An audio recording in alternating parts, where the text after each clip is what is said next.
The rebar nesting extension will be a great tool for those dealing with cutting and bending reinforcement from fabrication point of view, but also from a purchasing perspective.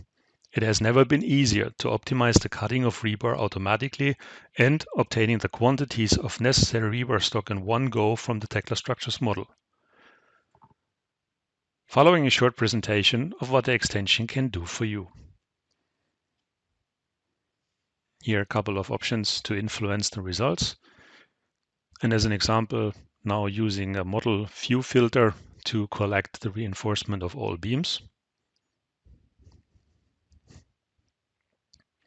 And doing similar for the reinforcement of columns.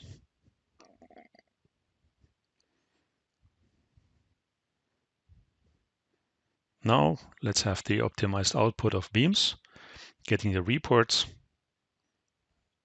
and start the optimization process.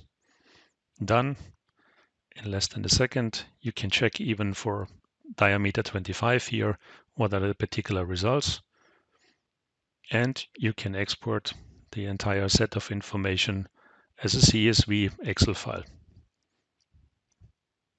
which looks like this.